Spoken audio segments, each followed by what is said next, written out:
गं गणपते नमः। बोलिए सच्चिदानंद सद्गुरु साईनाथ महाराज की जय। इस अध्याय में बाबा किस प्रकार भक्तों से भेंट करते और कैसा बर्ताव करते थे, इसका वर्णन किया गया है। संतों का कार्य।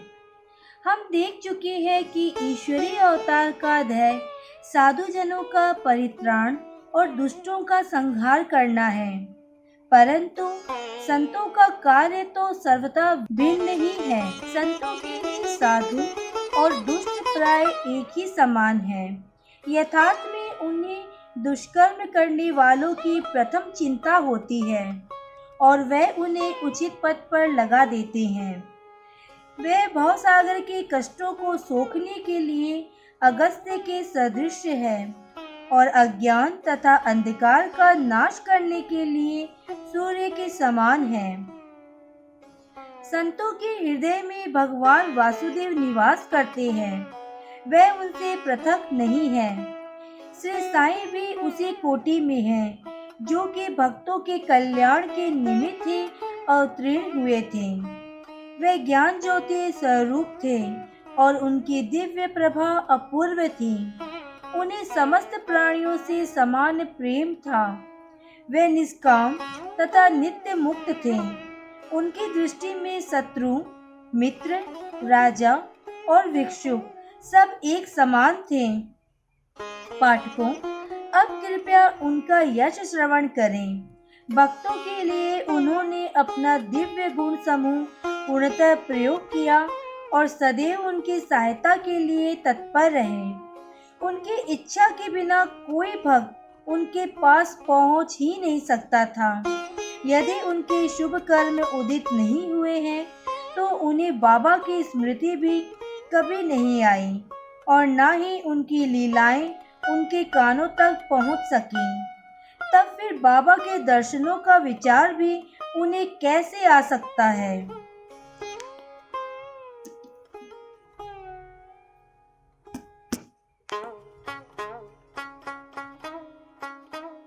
कैसे आ सकता था। अनेक व्यक्तियों की श्री साईं बाबा के दर्शन की इच्छा होते हुए भी उन्हें बाबा के महासमाधि लेने तक कोई योग प्राप्त न हो सका। अतः ऐसे व्यक्ति जो दर्शन लाभ से वंचित रहे हैं, यदि वे श्रद्धा पूर्वक साईं लीलाओं का स्मरण करेंगे, साईं लीलाओं का श्रवण करेंगे, तो उनकी साईं दर्शन की इच्छा बहुत कुछ सीमा तक तृप्त हो जाएगी। भाग्यवश यदि किसी को किसी प्रकार बाबा के दर्शन हो भी गए तो वह वहां अधिक ठहर न सका। इच्छा होते हुए भी केवल बाबा की आज्ञा तक ही वहां रुकना संभव था और आज्ञा होते ही स्थान छोड़ देना आवश्यक हो जाता था। अतः ये सब उनकी शुभ इच्छा पर ही अवलंबित था। काका महाजनी। एक समय काका महाजनी बम्बई से शिरडी पहुंचे। उनका विचार एक सप्ताह ठहरने और गोकुल अष्टमी उत्सव में सम्मिलित होने का था। दर्शन करने के बाद बाबा ने उसे पूछा, तुम कब वापस जाओगे? तुम कब वापस जाओगे? उन्हें बाबा के इस प्रश्न पर आश्चर्य सा हुआ। उत्तर देना तो आवश्यक ही था, इसलिए उन्होंने कहा, जब बाबा आज्ञा दे। बाबा ने अगले दिन जाने को कहा। बाबा के शब्द कानून थे जिनका पालन करना नितांत आवश्यक था। काका महाजनी ने तुरंत ही प्रस्थान किया। जब वे बम्बई में अपने ऑफिस में पहुंचे तो उन्होंने अपने सेठ को अति उत्साहपूर्वक प्रतीक्षा करते पाया।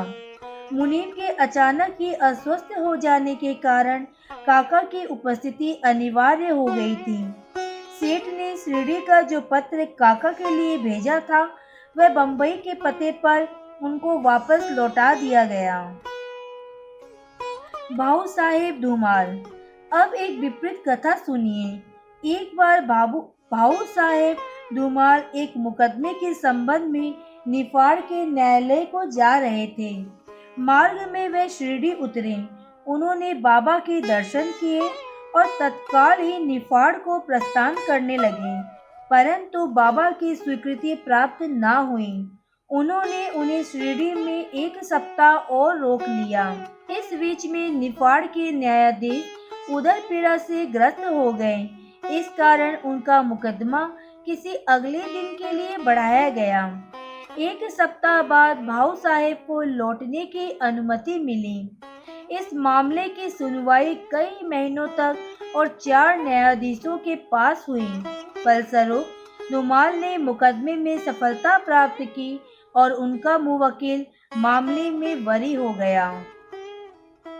श्रीमती निमोड़कर। श्री नाना साहेब निमोड़कर, जो निमोड़कर के निवासी और अवैतनिक न्यायाधीश थे, शिरडी में अपनी पत्नी के साथ ठहरे हुए थे। निमोड़कर तथा उनकी पत्नी बहुत सा समय बाबा की सेवा और उनके संगति में व्यतीत किया करते थे। एक बार ऐसा प्रसंग आया कि उनका पुत्र बेलापुर में रोग से पीड़ित हो गया। तब उसकी माता ने वहां जाकर अपने पुत्र और अन्य संबंधियों से मिलने तथा कुछ दिन वहां व्यतीत करने का निश्चय किया, परंतु श्री नाना साहेब ने दूसरे दिन ही उन्हें लौट आने को कहा। वह असमंजस में पड़ गई कि अब क्या करना चाहिए, परंतु बाबा ने सहायता की। शिरडी से प्रस्थान करने के पूर्व वे बाबा के पास गई। बाबा साठेवाड़ा के समीप नाना साहेब और अन्य लोगों के साथ खड़े हुए थे। उन्होंने जाकर चरण वंदना की और प्रस्थान करने की अनुमति मांगी। बाबा ने उनसे कहा, शीघ्र जाओ, घबराओ नहीं। शांत चित्त से बेलापुर में 4 दिन सुखपूर्वक रहकर सब संबंधियों से मिलो और तब शिरडी आ जाना। बाबा के शब्द कितने सामायिक थे। श्री निमोड़कर की आज्ञा बाबा द्वारा रद्द हो गई। नासिक के मूल्य शास्त्री ज्योतिषी। नासिक के एक कर्मनिष्ठ अग्निहोत्र ब्राह्मण थे जिनका नाम मूल्य शास्त्री था। उन्होंने 6 शास्त्रों का अध्ययन किया था और ज्योतिष तथा सामुद्रिक शास्त्र में भी पारंगत थे। वे एक बार नागपुर के प्रसिद्ध करोड़पति श्री बापू साहेब बूटी से भेंट करने के बाद अन्य सज्जनों के साथ बाबा के दर्शन करने मस्जिद में गए। बाबा ने फल बेचने वालों से अनेक प्रकार के फल और अन्य पदार्थ खरीदे। मस्जिद में उपस्थित लोगों में उनको वितरित कर दिया। बाबा आम को इतनी चतुराई से चारों ओर से दबा देते थे कि चूसते ही संपूर्ण रस मुंह में आ जाता तथा गुठली और छिलका तुरंत फेंक दिया जा सकता था। बाबा ने केले छीलकर भक्तों में बांट दिए और उनके छिलके अपने लिए रख लिए। हस्तरेखा विशारद होने के नाते मूल्य शास्त्री ने बाबा के हाथ का परीक्षण करने की प्रार्थना की, परंतु बाबा ने उनकी प्रार्थना पर कोई ध्यान न देकर उन्हें 4 केले दिए। इसके बाद सब लोग बाड़े को लौट आए।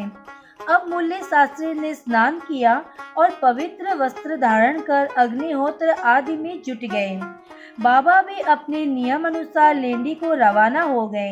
जाते जाते उन्होंने कहा कि कुछ गेरू लाना, आज भगवा वस्त्र रंगेंगे। बाबा के शब्दों का अभिप्राय किसी के समझ में न आया। कुछ समय के बाद बाबा लौटे। अब मध्याह्न बेला की आरती की तैयारियां प्रारंभ हो गई थी। बापू साहेब जोग ने मूल्य से आरती में साथ करने के लिए पूछा। उन्होंने उत्तर दिया कि वह संध्या समय बाबा के दर्शनों को जाएंगे। तब जोग अकेले ही चले गए।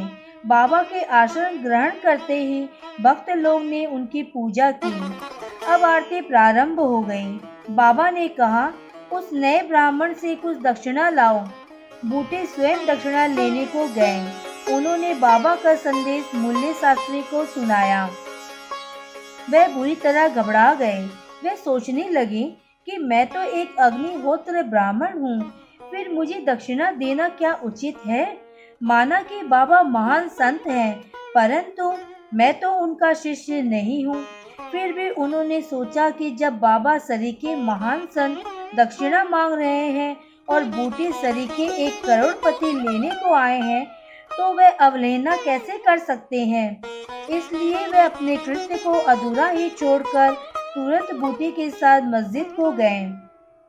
वे अपने को शुद्ध और पवित्र तथा मस्जिद को अपवित्र जानकर कुछ अंतर से खड़े हो गए। दूर से ही हाथ जोड़कर उन्होंने बाबा के ऊपर पुष्प फेंके। एकाएक उन्होंने देखा कि बाबा के आसन पर उनके कैलाशवासी गुरु धोलक स्वामी विराजमान हैं। अपने गुरु को वहां देखकर उन्हें महान आश्चर्य हुआ। कहीं ये स्वप्न तो नहीं है? नहीं नहीं, ये स्वप्न नहीं है। मैं पूर्ण जागृत हूँ, परंतु जागृत होते हुए भी मेरे गुरु महाराज यहाँ कैसे आ पहुँचे? कुछ समय तक उनके मुंह से एक शब्द भी ना निकला। उन्होंने अपने को चिकोटी ली और पुनः विचार किया, परंतु वे निर्णय ना कर सके कि कैलाशवासी धोलक स्वामी मस्जिद में कैसे आ पहुँचे। फिर जब संदेह दूर करके वे आगे बढ़े और गुरु के चरणों पर गिरकर हाथ जोड़कर स्तुति करने लगे। दूसरे भक्त तो बाबा की आरती गा रहे थे, परंतु मूल्य शास्त्री अपने गुरु के नाम की गर्जना कर रहे थे। फिर जब जाति पाति का अहंकार तथा पवित्रता और अपवित्रता की कल्पना त्याग कर वे गुरु के श्री चरणों पर पुनः गिर पड़े। उन्होंने आंखें मूंद ली, परंतु खड़े होकर जब उन्होंने आंखें खोली तो बाबा को दक्षिणा मांगते हुए देखा। बाबा का आनंद स्वरूप और उनकी अनिर्वचनीय शक्ति देखकर मूल्य शास्त्री आत्मविस्मृत हो गए। उनके हर्ष का पारावार न रहा। उनकी आंखें अश्रुपूरित होते हुए प्रसन्नता से नाच रही थीं। उन्होंने बाबा को पुनः नमस्कार किया और दक्षिणा दी। मूल्य शास्त्री कहने लगे कि मेरे सब संशय दूर हो गए। आज मुझे अपने गुरु के दर्शन हुए। बाबा की ये अद्भुत लीला देखकर सब भक्त मूल्य शास्त्री द्रवित हो गए। गेरू लाओ, आज एक भगवा वस्त्र रंगेंगे। बाबा के इन शब्दों का अर्थ अब सबके समझ में आ गया। ऐसी अद्भुत लीला श्री साईं बाबा की थी। डॉक्टर। एक समय मामलदार अपने एक डॉक्टर मित्र के साथ शिरडी पधारे। डॉक्टर का कहना था कि मेरे इष्ट श्री राम हैं, मैं किसी यवन को मस्तक न नमाऊंगा, अतः वे शिरडी जाने में असहमत थे। मामलदार ने समझाया कि तुम्हें नमन करने को कोई वाद्य ना करेगा, ना ही तुम्हें कोई ऐसा करने को कहेगा, अतः मेरे साथ चलो, आनंद आएगा। वे शिरडी पहुंचे और बाबा के दर्शन को गए, परंतु डॉक्टर को ही सबसे आगे जाते देख और बाबा के प्रथम चरण वंदना करते देख सबको बड़ा विस्मय हुआ। लोगों ने डॉक्टर से अपना निश्चय बदलने और इस भांति एक यवन को दंडवत करने का कारण पूछा। डॉक्टर ने बतलाया कि बाबा के स्थान पर उन्होंने अपने प्रिय इष्ट देव श्री राम के दर्शन हुए, इसलिए उन्हें नमस्कार किया।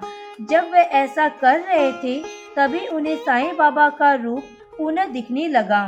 वे आश्चर्यचकित होकर बोले, क्या ये स्वप्न है? ये यवन कैसे हो सकते हैं?